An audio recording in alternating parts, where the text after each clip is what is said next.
Good evening, everyone. And if you just finished watching my Firearms Retrospective or Qualification Course Retrospective that aired at 7 o'clock about a half an hour ago, thank you very much for watching that. I hope you all enjoyed it. I hope a lot of you are going to join me for the live stream now.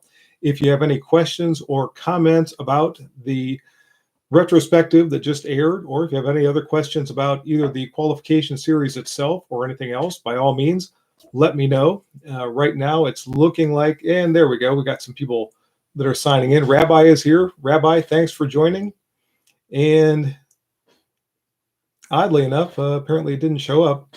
Hopefully everyone else is going to make it here. Scott Person is here. Good evening, Scott. And that's why I posted that right at the end of the retrospective video to stand by for the live stream. So hopefully everyone's going to make it here. And it looks like we got a lot of people that are signing in now. Rider 54 is here. Anthony Arnewski is here. And again, if you have questions pertaining to the law enforcement qualification series, I'm here to answer those. If you have anything, questions about the live stream, any of the videos, by all means, let me know and I'll try to answer those for you. Or if you have questions about anything else on a Saturday night, by all means, let me know and I'll try to answer those as well. And looks like we got a few people signing in, not as quickly as I had hoped. I was hoping people would go right from the retrospective video right over to here, and it looks like it's taken a little while for some folks. Anthony is asking, how did the Ohio qualification compare? Ohio's qualification course is, in my estimation, too easy. I want to say 7 stages that go from 3 yards back to 50 feet, and it's just not all that great. Now, the course that the current one replaced it back in, I believe, 2011. The previous course was a 60-round course, and it was very good. It had shooting while moving, shooting from cover, a lot of different things going on with that course. I really liked the older course, but this one was changed, like I said, circa 2011, and I'm just not real crazy about the new course. And we got some more people coming in here. Rabbi, thank you very much for the donation. I appreciate that. When are you going to present your own newest pistol qualification? I keep referring everyone back to the Maryland course. If you want to see what I think would be a good course, go back and look at that Maryland qualification course that I did, and it's not all that far back in the series. That was one in the Maryland rules or the Maryland laws. They set up standards that firearms qualification courses have to meet, and then the individual instructors design courses around those standards. And I really liked that.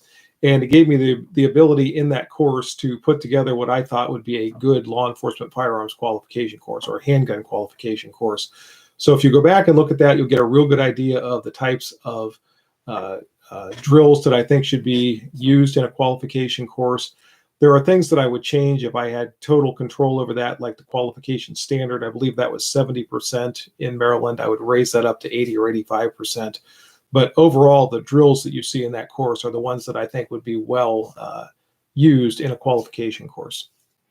Taticus Legion is here, kind of related, but really not. Just finished reading Hemingway's Green Hills of Africa. Big takeaway took from the book, could apply to qualification courses, was patience and practice. I would agree with that. And ERJG is here also with a donation. Thank you very much for that $10 donation, ERJG. I appreciate that. And he says, here's some money to buy Mimi a drink on us. What about me? I'm the one that did all the work in the course. Fine, I'll buy her a drink and I'll just do without.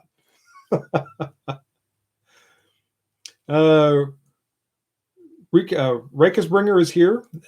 Thank you for joining us. Rider 54, like the idea of some rifle qualification courses. And yeah, I want to get some more qualification courses in. Like I said, at the end of the retrospective video, I don't think I'm going to do it quite the way I did the handgun courses. Really, this toward the end started to get to be kind of grueling to keep these things churning out and get all the way to 50 and to try to get all of those courses from all the various states. But I do have some of the rifle qualification courses. I have some shotgun qualification courses. I have some federal agency qualification courses, and I have some qualification courses from foreign countries. So I think I'll probably throw those in periodically to the channel. And as I said, I'll do a little sort of a mini review at the end of those videos to tell you what I think of those qualification courses. But I don't think I'm going to try to compare every single, say, federal agency qualification course to every other one, or every single foreign country qualification course to every other one. So I don't think I'm going to do anything quite like that again, but I am going to probably periodically still throw in a qualification course here and there. Rabbi, what about a basic pistol course for citizens? Not insinuating that it should be required. Someone else asked about that, and I thought that sounded like a good idea. And there would be some different dynamics for a private citizen course as opposed to a law enforcement qualification course or even a military qualification course. So that might be interesting. I think I might give that some thought and see if I can come up with something that might make for a good video. Rabbi saying we owe her one. I'm not sure. I got a feeling I know who you're talking about, but I didn't see what the comment was. Okay, I see ERJG's comment, so now I know for sure who you guys are talking about. The Jimbo Man 1, good evening. Good evening to you. Thanks for joining us. And now I'm going to go down through here and get past the comments pertaining to my wife and see if anybody else has got a comment for me. Rider 54, maybe some sniper qualifications. That might be good. That might be interesting. The Ohio qualification course for snipers just changed recently. And it went from being very, very easy to being a lot more demanding. So I think that's good. And if I could get a few more of those from other states, that might make for some interesting videos. And Barry King, keep up the good work. Thank you. Thank you very much, Barry. I appreciate you watching. Thanks for the kind words. Taticus Legion, for qualification courses, would it have made a difference if the course required you to be in full gear, body armor, etc.? Maybe, depending on the course. I mean, so many of the courses had so many different requirements. For some courses that were basically just stand and fire, probably not so much. Other ones where you had to get into positions, you'll get in kneeling, prone positions, leaning out from behind cover and all that. Body armor and such might have made a little bit of a difference. Rabbi, I want one that requires you to say, I don't know you, stop, that's my purse. Ben Crane, now the chief is done with all these, maybe you can get that one box training. Yeah, I know. And I haven't forgotten that. I haven't forgotten it. It's got moved to the back burner because I wanted to get the qualification course finished, but I haven't forgot that one box training video. And that's something that I think, and I said that when you mentioned it before, I think it sounds like a great idea, and it's something that I want to work on now that I'll hopefully have a little bit more time. Pirate Bob is here. He says, good evening, HR. Just home and saw the memo. Good. Glad you joined us, Bob. Joe Morgan is apparently talking to ERJG. Wesley Dan, one of the few channels I enjoy watching. Keep up the good work. Thank you. Will do. Joe Morgan, great series. Sad to see it go, but excited to see what's next. Glad I found your channel. I'm glad you found it too, Joe. I appreciate all of your support and all your participation over these months. So thank you very much. Saber1796 is here. Says hello all. Hello to you. ERJG. He's talking to Joe Morgan. And a comment from me from ERJG. Hey, Chief. We've made so many nice friends through your video, like me and Joe Morgan. And yes, the biggest thing that I've gotten out of my YouTube channel and my YouTube experience is the contact that it's afforded me with all of you and friends that I've made and people that I've been able to get to know through this medium. It's been tremendous. Thank you very much, everyone, for participating. And for some reason, I'm losing my voice, so I apologize for that. Hopefully, it'll come back to me in a little bit here.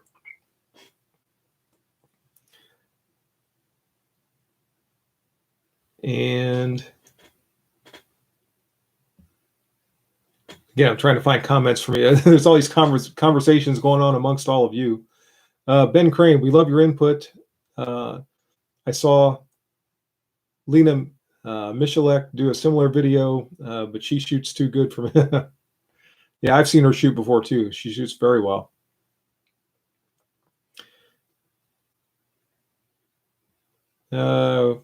Rabbi, so what's the new pistol or rifle you have your eye on? As a matter of fact, I've got a non-firing replica here that's going to be featured in a video before long. Again, keep in mind, this is a non-firing replica of a PSA AR pistol. And you guys are going to see this coming up in a video soon. Be a video review of the pistol and the optics. So look for that coming before too long.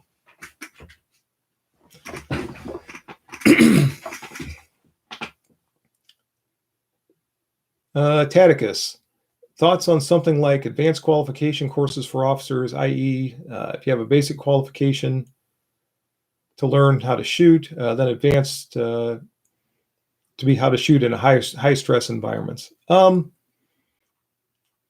have to give that one some thought.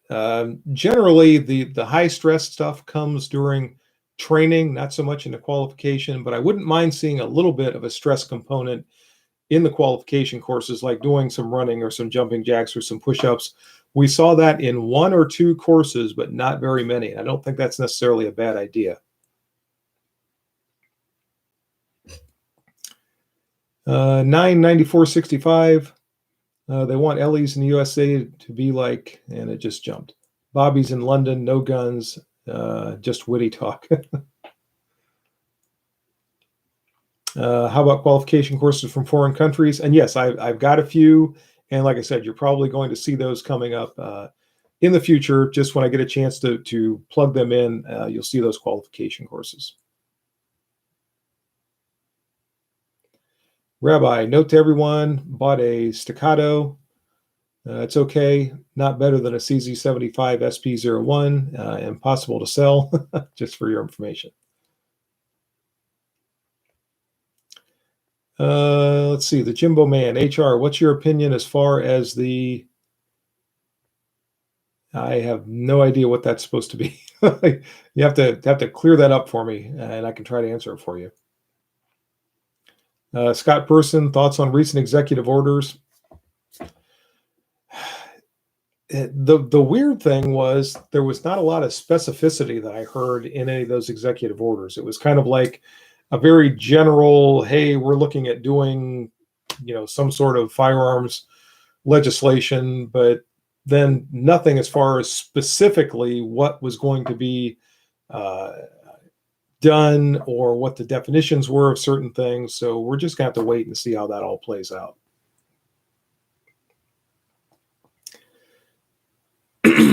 How's your Fulton Armory rifle? Very, very good. I like my Fulton Armory FAR-A1. It's a tremendous rifle. They build very good firearms, so I cannot endorse Fulton Armory enough. Dale Kid, so Chief, as both a firearms trainer and administrator, bean counter, thanks. You must have had some conflicting thoughts on some of the courses, effectiveness versus cost. One of the things that I tried to talk about in the retrospective was the idea of maximizing the number of critical shooter skills that were being evaluated in a particular drill.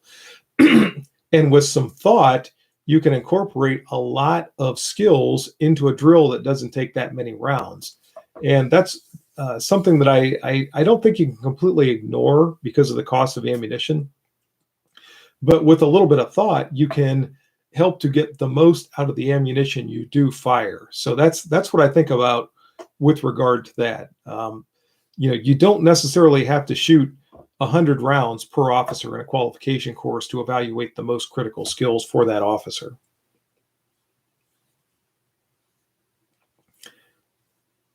Rabbi says, I have some really great models. I do. I'm a good model builder.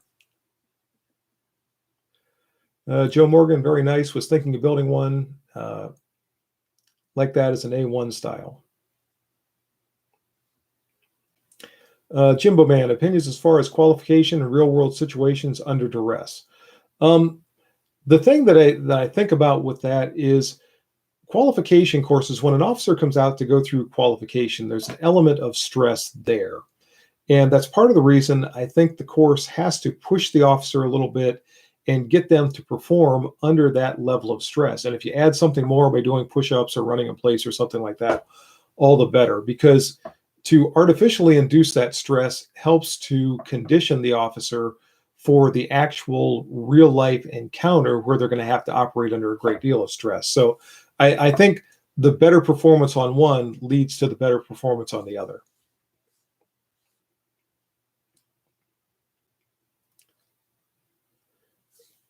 Would you, let's see, Saber 1796, would you consider making a drill or two for home defense for civilians, pistol and shotgun? Sure, I would consider doing that. And that's kind of along the lines of a civilian qualification course, or a civilian, maybe I should say training course that I could put together. That's not a bad idea. Joe Morgan, have a good idea for a course where you have to shoot and move and carry a dummy like in Desert Brutality. Okay. And Mimi, thanks, fellas. So happy that you all are friends. By the way, I wear camo and shoot too. And yes, she does have a sister, and her sister is very different. Let me put it that way.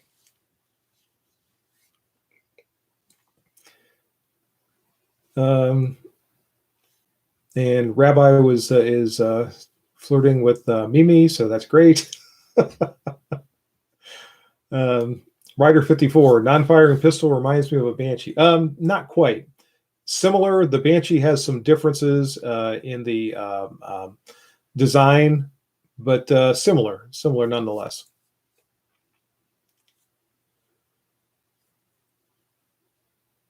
And let me get down through here to figure out where I was. Joe Morgan, very cool. He's talking to Mimi too. Everybody's talking to Mimi. ERJG wants her to be in a video shooting. Taticus, when you do some of the federal courses, I'll be your excuse to get a 357 SIG pistol. Okay. Oh, okay. I see what you're saying. That'll be my excuse to get a 357 SIG pistol. CJ, hey, HR Funk, have you tried a GSG 1911 22 long rifle? No, I have not. I can't really comment on that because I haven't tried one.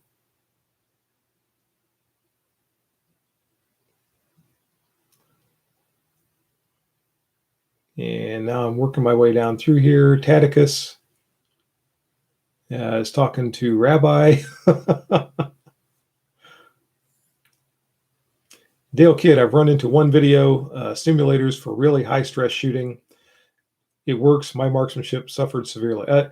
I really like I like a three-prong approach to firearms training or overall survival training. One being firearm simulator, two being force on force, where you're doing something like simunition training with an actual live individual, and three being live fire shooting on the range. I think if you combine those three, and that's what I did with my former department for the firearms training program, there was to combine all three of those elements to try to get a very well-rounded training regimen for officers to go through.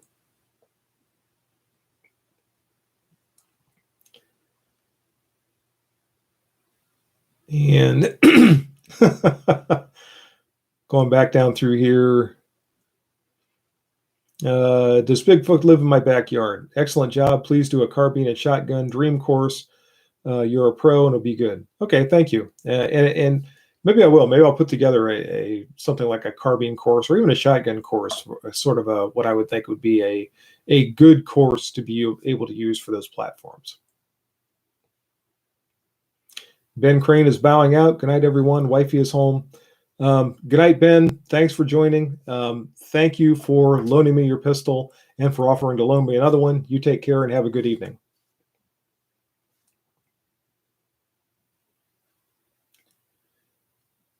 Rich Powers, maybe I missed it, but did you decide which pistol you like the best?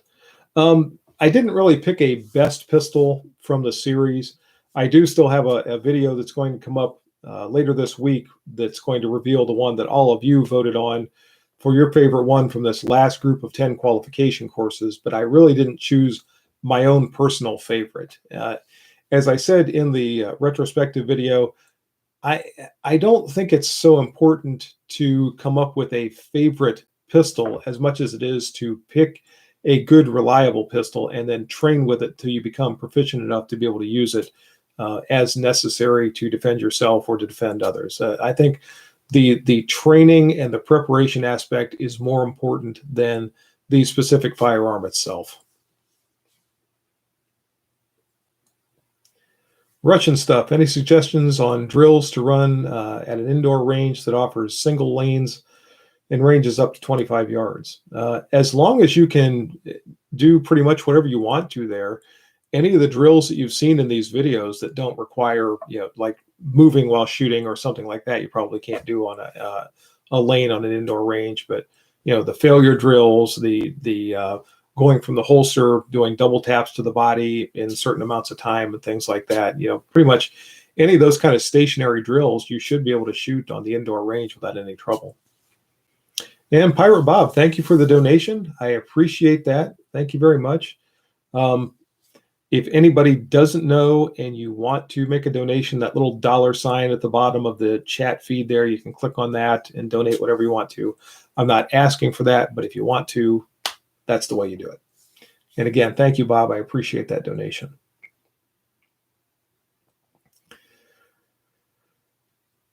$994.65. Do you advocate zip them up, shot placement, belly button, chest, chin? I advocate center mass, center of visible mass. That's the way I've always been trained, and it's important to say center of visible mass because whatever the largest portion of the body is you can see becomes your target area.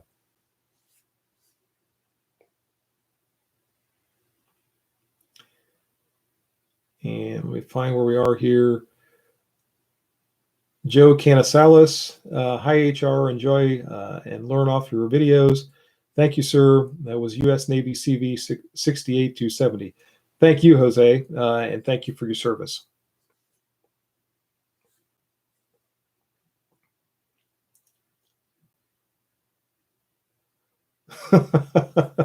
ERJG is giving me a hard time. Rabbi, P226 is the best pistol, and your favorite. Everything else is wrong. And you're a horrible person if you disagree. Okay, far be it from me to disagree.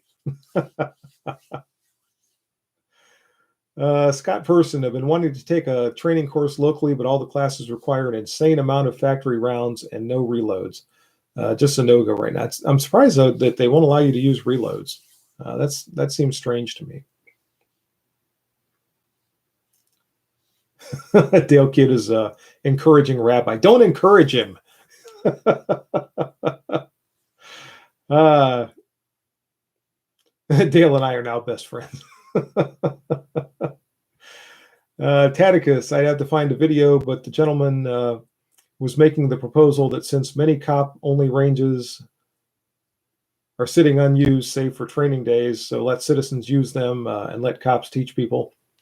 I don't think it's a bad idea. I mean, the citizens own the ranges, for crying out loud. So, I mean, if they come up with a way that citizens could go in there and shoot and, an officer could monitor that and maybe even do some training, I don't think that's necessarily a bad idea. Taticus,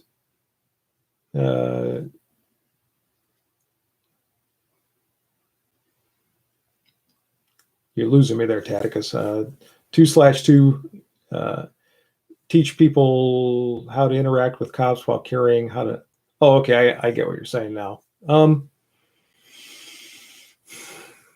I could try something like that. I don't know. Let me give that one some thought. Dale Kidd, only pistols I like over the 226 or the Browning high power, the 1911. Since neither one of those get approved for uniform carry anymore, the P26 gets my vote. Oh, come on. I carried both a high power and a 1911 while I was still in uniform, just up till a few weeks ago. Saber 1796, thank you very much for the $15 donation. I appreciate that greatly. Thank you. Writer 54, did the Glocks get more than 2 votes? A few more than 2. Wesley Dan, I'm curious what you think of the best home defense weapon, what you think the best home defense weapon is, and how to train properly for that sort of encounter. I am thinking about doing a video on home defense firearms and my thoughts on that. I don't necessarily think there is one perfect home defense firearm. I think there are advantages and disadvantages to all the major types, and that's one of the things I'm thinking about with that video, is going over the strong points and the drawbacks for each of the various types of firearms.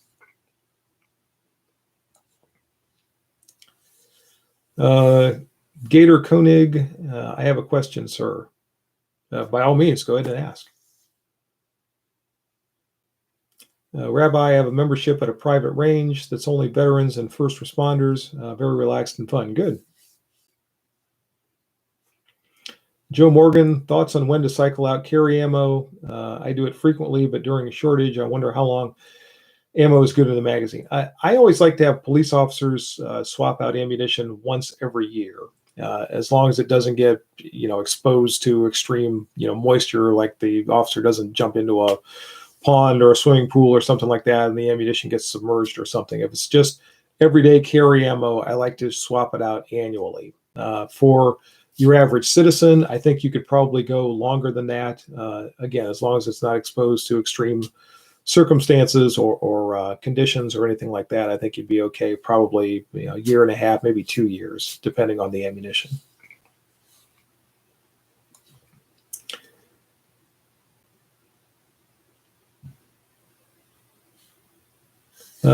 Kathleen Music Lover, your opinion?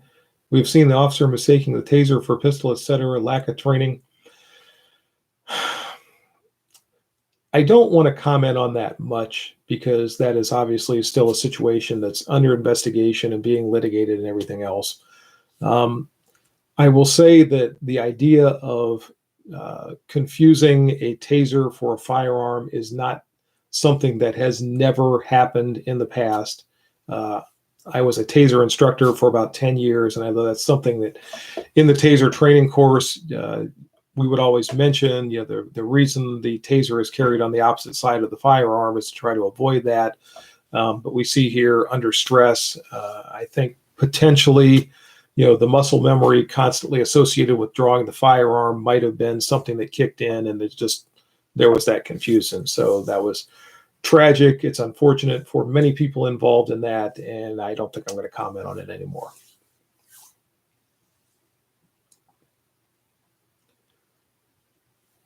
Mike Burnett, sorry if I missed it somewhere along the way, but could you talk in more specifics on what you do different with the Maryland course? One of the things I would do is change the qualification standard. It's a 70% qualification.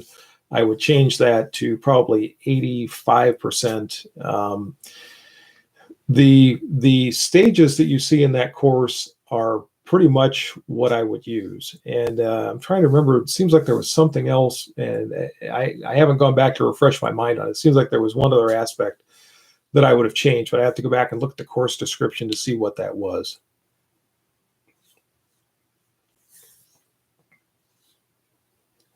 Dale Kidd, Chief, in Canada, they not only severely limit what you can carry, but also the holster. And that also happens in the United States. There are a lot of departments that mandate, the holster, the magazine pouch, the firearm, the ammunition, the whole shebang. So that's not unheard of here either. Gator Koenig, you live closer to me, sir, and work in my area. I work armed security, know any OPATA instructor that's not Cleveland. Well, there are a lot of OPATA instructors that are not in Cleveland. Most of them are employed by agencies, all around the state. I'm not sure specifically what you're looking for. If you're looking for someone that might be able to certify you, if you go to the Attorney General's website, there should still be a list of OPATA instructors or OPATA certified instructors around the state that will conduct concealed handgun classes, and they might be able to help you out as well.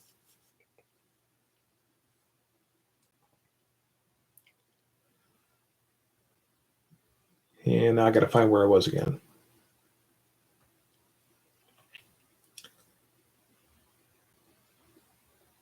And Rabbi cycles out his carry ammo about every 2 months. Okay.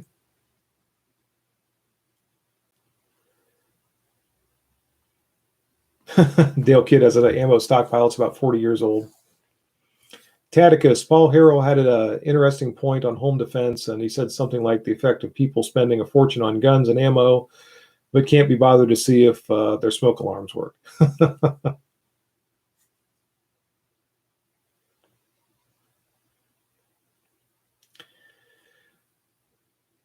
And just working my way down the feed here.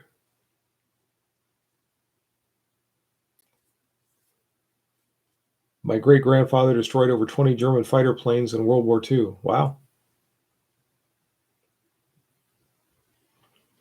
Taticus, people get so focused on scenarios like home invasion, but won't plan to have a carbon monoxide alarm or a fire extinguisher or poison control. I guess the big thing psychologically is the idea of another individual coming in and harming someone or their family. People seem to worry about that, maybe even disproportionately so, rather than things like fires or what have you. Art Grote is here. Glad you made it, Art.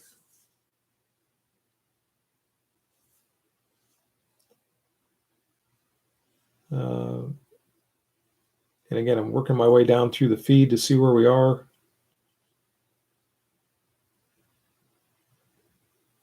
A lot of people talk about old ammo, and that's true. I mean, every once in a while you hear about somebody opens a bunker somewhere and there's ammunition that's been stored since World War II. And as long as it's stored in proper conditions, ammunition will last almost indefinitely.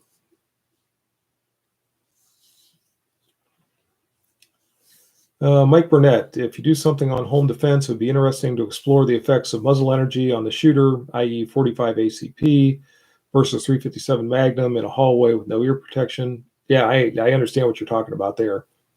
And if you crank off something like a 357 Magnum indoors, you can feel that concussion. And I would hate to have that without any kind of hearing protection. Rider 54 is leaving us. Take care. Thanks for joining. Again, thanks for all the support.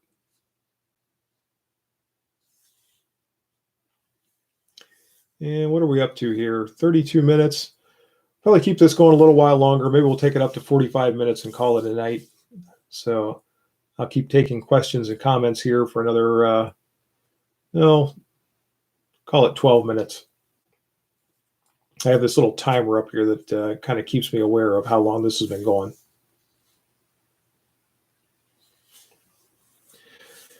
It looks like things are slowing down. You guys have run out of questions, or the chat has stalled, or something like that. Taticus, far worse concussions are those people who rent the 50 BMG rifle. Oh, geez, I can't imagine shooting a 50 BMG indoors. ERJG has some Supervel from the 1970s, which should still be good ammo. Scott Person switched to my summer carry in North Carolina. What is your summer carry, Scott? I'm curious. Dale Kidd, reference preparedness. Your odds of ever needing to use your pistol are less than 1 in 100%. Your odds of needing a fire extinguisher are over 6 times higher. First aid training 15 times more than that. And I'm sure that's probably true. Kathleen, music lover, what scares me the most, if you had to actually protect yourself, would be the legal hell that you would go through. And that's a reasonable concern, particularly in today's environment. And that's part of the reason that when I train police officers, I do a lot of training on the aftermath of a shooting, what you want to do, what you want to say, what you don't want to do, what you don't want to say. And that's something to give a lot of thought to now. Probably the best thing that I could say to anyone would be, in the aftermath of a shooting, avail yourself of your Fifth Amendment right. Wait until you speak to an attorney before you make any kind of statements. get some advice from that person, and then with that attorney's advice, decide whether or not you're going to make a statement on what took place. That would be the very condensed version of what I would say in the aftermath of a shooting. CJ, nowadays we have to worry about someone shooting it in your house. I think I must have missed part of that comment. Joe Morgan, what was your favorite gun that you've shot to date on your channel? Wow. Now, keep in mind, I have gaining on 500 videos at this point that stretch back over 8+ years, 8.5 years, and to try to come up with a favorite firearm. I don't know if I'm going to be able to do this. The Shiloh Sharps 4570 would rate high. The Winchester 1895 would rate high. The Smith & Wesson Schofield, it was actually an Uberti reproduction, would rate high. Browning High Power rates high. M14 rates high. I've got a lot of favorites. I don't think I can pick a favorite.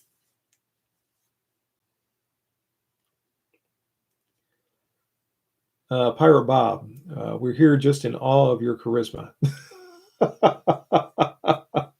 Thanks, Bob. You're good for my ego. Rabbi, I built the most obnoxious AR pistol, 7.5-inch barrel and a compensator. Hope I never have to fire it indoor. I hope you never have to either, or anything else for that matter. Let's see. I have 90 boxes of 40 Smith & Wesson. I'm set for life. Wow. Okay, good. Rich Powers keeps electronic earmuffs with home defense. That's not a bad idea if you have time to put them on. Mike Burnett, what are your thoughts on duty holsters? Your favorite? How about mandating the same holster for all officers versus allowing them to choose with guidelines? I prefer to allow them to choose what they want with some guidelines.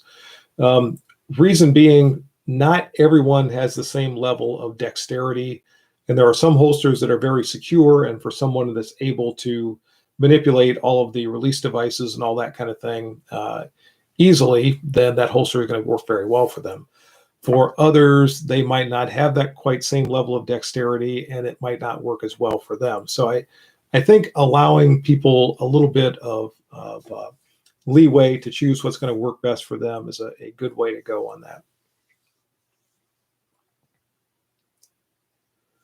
Thomas White, your view on a 357 Magnum instead of the 9mm. If I have to choose for one or the other, just for one round or the other, I would choose the 357 Magnum. Now, when you put that into the context of an actual handgun that is going to have a higher ammunition capacity for the 9mm as opposed to a 6-shot or a 5-shot revolver, for the 357, that might change things a little bit. But just comparing the one round to the other, I would pick the 357 Magnum.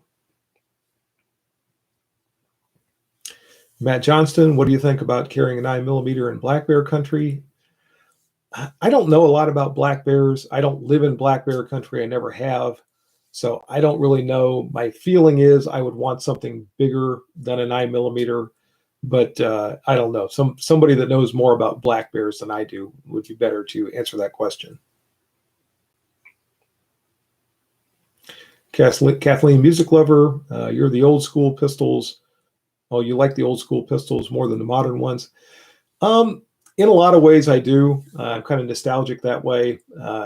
I recognize the advances with the modern pistols, but there's just something about the older ones. They have a little bit more soul to them. Jerry McGuire, thanks for all your hard work for your LEO qualification video series and the analysis. You're welcome, Jerry. Thank you for watching.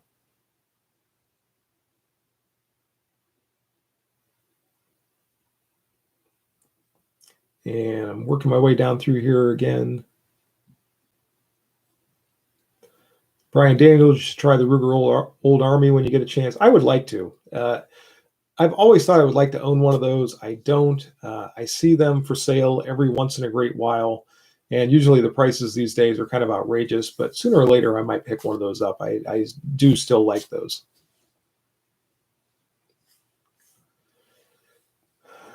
Bixby 9797 found your state courses interesting. Did you consider doing the state courses with the approved firearm for that state?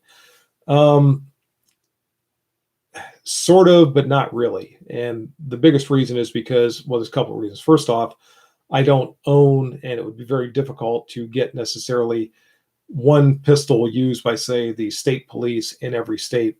The other reason is because I was featuring the qualification courses for those states, and those courses are used by various different agencies, many of whom use all different kinds of firearms. So there's not really like one handgun that's the Ohio handgun. The Ohio State Highway Patrol has one type of a firearm. The Cleveland Police Department has a different kind of firearm. Columbus Police Department has a different kind of firearm, so on and so on and so forth. The various sheriff's departments have different firearms. So trying to pick just one for each state isn't really necessarily reflective of all the different departments that use that particular qualification course. Taticus got a box of 38 Super, can't use 2 boxes of 20 gauge, 600 rounds of 45 ACP. May have to order at the shop. Tell you what, those 38 Supers, if you're trying to get rid of those, let me know.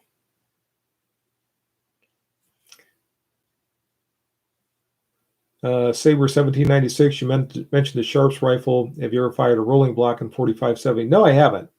I would like to. Remington years ago made a, not really a reproduction, but a reintroduction of their famous rolling block rifle. I always thought I'd love to have one of those. Of course, now Remington is no more, so it'd probably be very difficult to get one of those, but I very much would like to shoot one of those.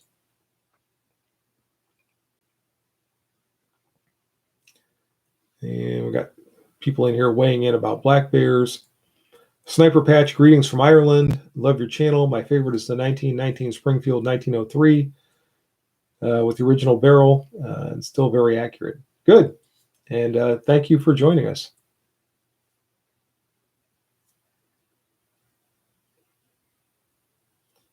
And again, I'm finding where we are in the feed over here.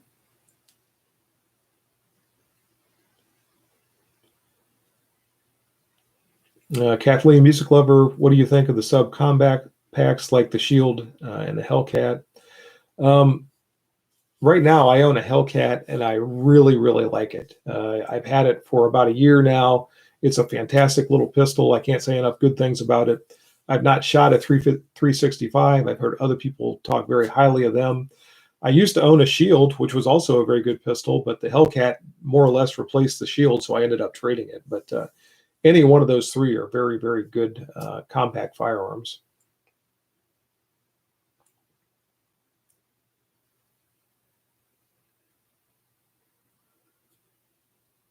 And where are we here?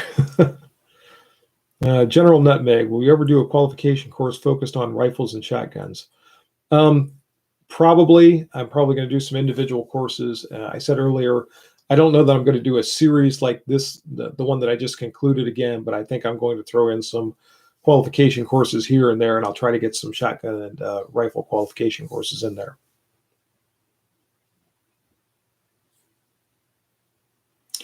Scott Person, least favorite gun in the video.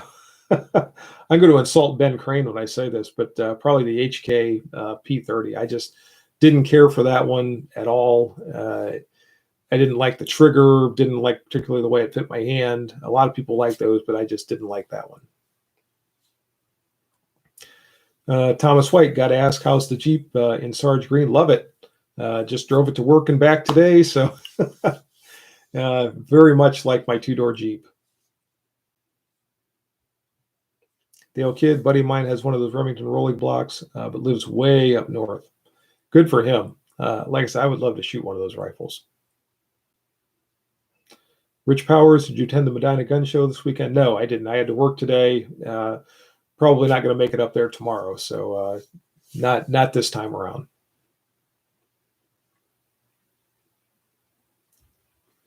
Tacticus ammo situation is slowly improving, and that's kind of what I think is happening too. I was just telling somebody that earlier today. I think the ammunition is slowly starting to come back, and maybe the prices are starting to come down just a little bit. So let's hope it keeps going that way. Kareem saw your review on the PTR A3R. After review, you're open to purchasing a PTR 91 in the future. I haven't ruled it out. I'll put it that way, but that's not something that's going to be an immediate purchase in the future.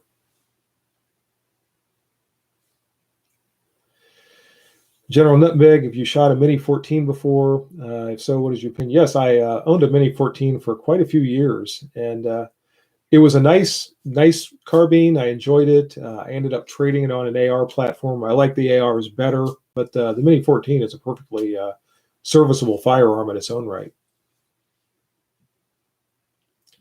And looks like we've exceeded, or we're passing the 45-minute mark, so I think I'm going to start looking at wrapping things up here. Maybe I'll look at one or two more comments or questions here. What's your opinion on the VP70Z? Don't have an opinion because I don't have any experience with it. Sorry about that. Were you in boot camp with Master Sergeant Kaiser? Not that I recall. That name doesn't sound familiar. So sorry about that. But in any case, like I said, I think we're going to look at wrapping things up here. Thank you all of you who watched the retrospective video and participated in that live chat. Thank you very much. Thanks to all of you for participating in the live stream. Again, look for more videos to come. I might take a break for a little while. I might maybe take a few days off before I start to jump into another video production routine. But in any case, I appreciate all of the support. I appreciate the contributions. Thank you for all the comments, and all of you take care. Good shooting. And we'll do this again sometime soon. And for this evening, I'm just going to say goodnight, and I'm going to figure out how to close this thing, and you all take care. Bye-bye.